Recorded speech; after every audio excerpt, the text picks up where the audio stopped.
I don't know about you, but I've been feeling that thinking, or more accurately, overthinking, is a disease. We can't help but obsess over something in the past and reenact it over and over in our heads, like when I accidentally touched my driving instructor's leg instead of the gear stick.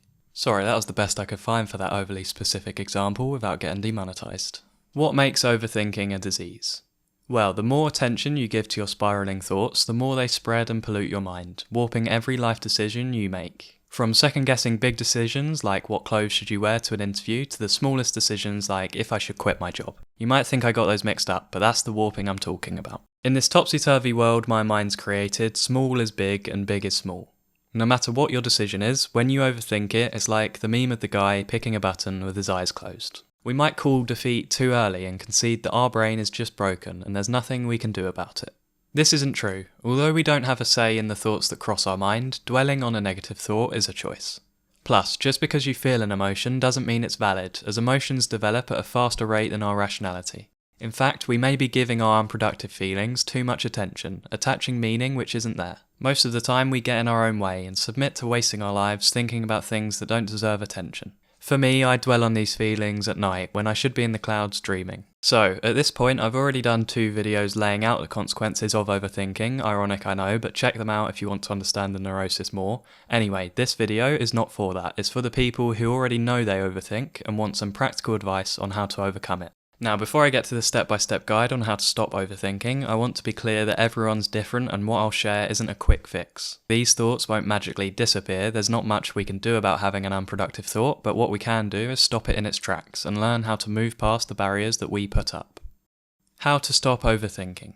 The first step is to let go of our need for perfection. This is still a work in progress for me. I can't count how many hours I've wasted staring at a screen trying to perfect each one of my thumbnails for these videos, as if changing the slightest angle of an image is what's stopping the video from blowing up. It's time to let go of perfection. If you, like me sometimes, are obsessed with every detail of your life, you'll be too hard on yourself and end up making things even worse as a rebellious act against yourself. Even seeking perfection becomes a disease the moment we fall short of the person we think we should be. Once we inevitably fail this impossible goal, it becomes a tempting prospect to make things worse for ourselves. For example, say you're an alcoholic and you relapse with 1 drink. As soon as you break the seal, it becomes easier to rationalise the next drink, easier to make excuses until, before you know it, you've broken your principle. There's actually a lyric that I like that encapsulates our formidable ability of creating excuses. Don't worry, I won't sing it, but drop a comment if you know who the singer is. As long as you still keep peppering the pill, you'll find a way to spit it out again.